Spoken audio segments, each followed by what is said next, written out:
Assalamualaikum warahmatullahi wabarakatuh. Alhamdulillah alladzi hadana li hadza wa ma kunna linahtadiya laula an hadanallah. Asyhadu an la ilaha illallah wa asyhadu anna Muhammadan abduhu wa rasuluh. Salatu wa salamun ta'imaini mutalazimain ala nabiyyina wa habibina sayyidina wa maulana Muhammadin sallallahu alaihi wasallam la nabiyya ba'da. Ayyuhal mustami'un al-kiram.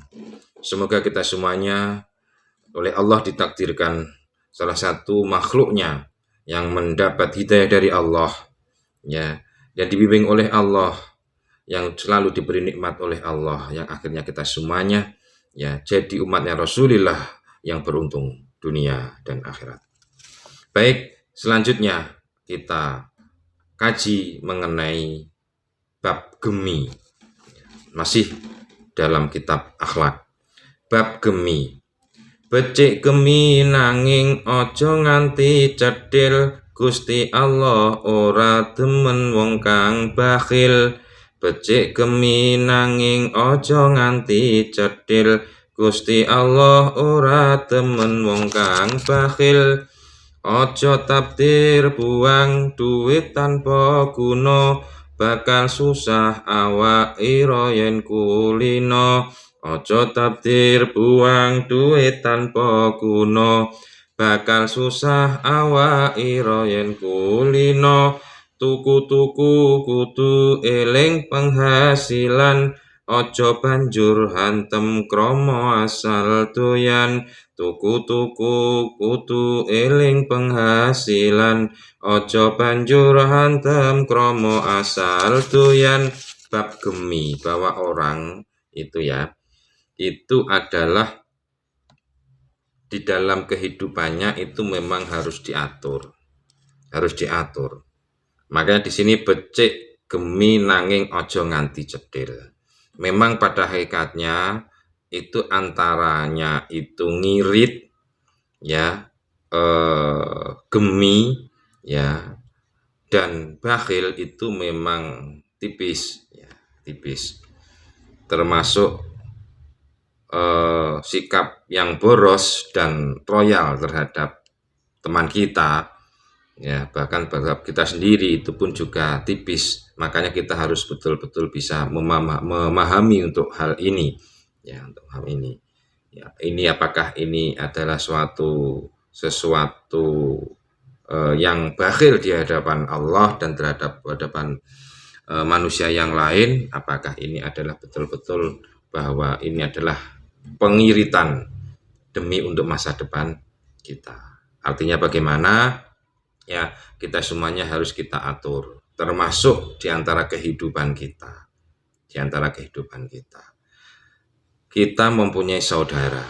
Kalau orang tua kepada anak, ya, kedua kepada anak tentu jelas sayang.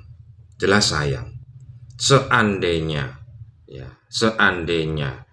harta yang dimiliki oleh orang tua sebegitu banyak, ya, ketika anak meminta langsung ada dan dikasih, itu pasti langsung dikasih. Jadi ketika orang tua kita meminta kepada orang tua kita mintai beli apa, kayak beli HP atau beli yang lain. Nah, orang tua kita ada beberapa yang perlu kita pikirkan. Ya, kalau tidak dikasih, ya memang cari rezeki, cari uang itu juga tidak gampang, butuh usaha. Kalau kita minta kepada orang tua, dikatakan saja besok nak, lusa nak, besok ternyata juga belum ada, terus besoknya lagi, itu bukan berarti orang tua kita ini bakhil, tetapi orang tua kita ini adalah bagaimana menyatukan antara kebutuhan itu sesuai dengan apa yang menjadi kewajibannya. Ya, artinya seperti itu. Jadi adil kepada siapa saja. Ketika kita punya adik atau punya anak yang masih TK, ya, dia minta uang, katakan saja 200.000 atau 500.000, ya, orang tua ini semestinya dia punya, kaya. Toh kalau nggak punya, itu pun kalau memang itu dia sayang, nggak tahu nanti bagaimana. jerih payahnya supaya bisa memiliki untuk uang itu. Nah, terus orang tua itu jelas tentu tidak ngasih. Karena apa? Anak seperti ini bukan berarti kita tidak sayang, justru malah sayang. Kalau dikasihkan uang 500.000 kepada anak yang masih usia TK, tidak hanya bisa membahayakan dirinya sendiri, tapi copet, jambret, dan teman-temannya atau yang lain tentu adalah akan mengancam, walaupun toh tidak mengancam dirinya, tapi berhubung uangnya dipegang dia, otomatis bagaimana supaya uang itu bisa direbut. Ya, tentu berarti juga membahayakan dirinya. Nah, supaya tidak ini semuanya tidak terjadi, maka yang tidak dikasih. Kebutuhannya apa? Kebutuhannya anak seperti seusia itu ya cukup 2.000, 5.000 untuk jajan. Ya sudah cukup. Ya, justru itu kalau ngasihkan 200-500.000 sama 5.000, ini sayangan mana? Tentu sayang yang sedikit, karena nanti kalau yang banyak dikasihkan itu akan jadi bahaya dan mengancam dirinya sendiri. Nah, ini kita sendiri juga demikian. Jangan sekali-kali kita ingin minta kepada orang tua, bahkan minta kepada Allah. Bahkan kita protes kepada Allah. Gimana Allah? Katanya ud'uni astajib lakum, berdoalah kepadaku niscaya aku akan memberimu. Saya juga sudah berdoa. Saya sudah sholat, sudah puasa, ya, sudah belajar. Tetapi mengapa saya tidak seperti teman saya yang tidak begitu taat, tapi secara harta dia berkecukupan. Berarti Allah itu, nah, dan lain sebagainya. Yang bakhil, Kak, yang bagaimana, yang tidak sayang dan lain sebagainya. Justru tidak diberikannya nikmat kita seperti dengan tetangga kita, berarti Allah itu sayang kepada kita. Karena Allah itu lebih tahu tentang kita daripada diri kita sendiri. Kok bisa? Bisa karena semua raga, jiwa, semuanya ini adalah yang membuat Allah. Jadi Allah lebih tahu pada diri kita sendiri daripada diri kita ini mengenali diri kita sendiri. Nah, kalau tak kasih, ya, harta melimpah, ini berarti nanti saya kasihan, saya sayang kepada makhlukku, dia akan lupa tidak beribadah kepadaku. Nah, berarti kan lebih sayang. Lebih berharga mana? Harta, dunia seisinya daripada keimanan dan beribadah kepada Allah. Nah, jadi kuncinya adalah jangan sekali-kali kita suudzon kepada Allah, suudzon kepada orang tua, suudzon kepada orang lain. Ya, kita harus membangun husnudzon, positive thinking. Ya, energi seperti ini adalah yang akan membangkitkan, yang membangun diri kita, ya, supaya diri kita ini adalah bisa menerima dengan lapang dada yang namanya ikhlas. Baru timbul itu nanti apa? Dia akan timbul menjadi suatu tingkat yang sabar. Jadi ikhlas dulu. Kita bangun. Jangan-jangan nanti begini, jangan-jangan, tidak usah.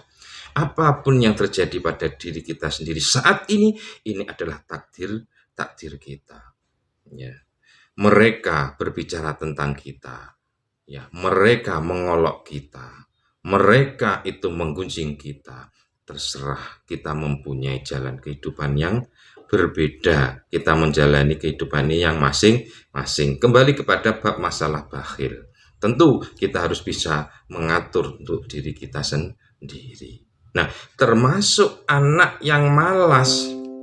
Orang yang malas itu termasuk kegolong orang yang bakhil pada dirinya sendiri. Ya.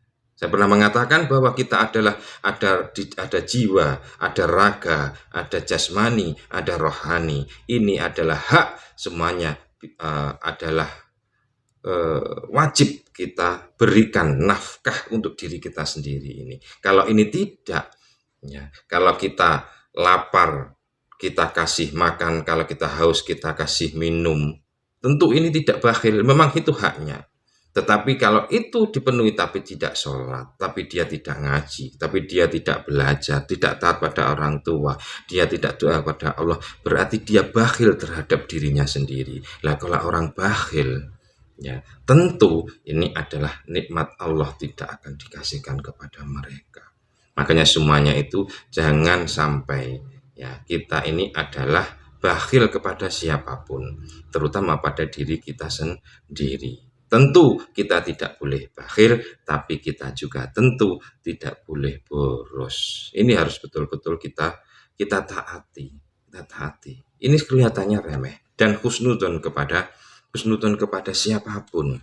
Ya, husnudon kepada Allah. Nah, kalau sudah husnudon kepada siapapun adalah potensi ya, energi positif yang kita keluarkan tentu pantulan positif pun juga akan kembali kepada kita. Kalau kita bercermin, kita melihat tubuh kita ludahi ya Banda, kita ludahi cermin itu, tentu kita sama juga meludahi diri kita sendiri. Percikan kejelekan tidak akan kemana, akan kembali kepada diri kita sendiri. Termasuk kalau kita menyebarkan suatu kebaikan, keikhlasan, kesabaran, kita tidak saling suudon, insya Allah orang pun juga tidak suudon kepada kita.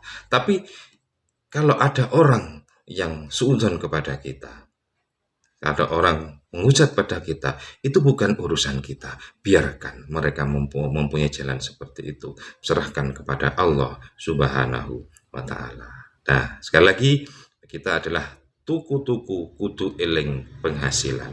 Kita tentu harus mengerti diri kita sendiri. Ojo banjur hantem kromo asal doyan. Pokoknya kita mau, pokoknya kita doyan, kita beli. Nggak tahu itu manfaatnya.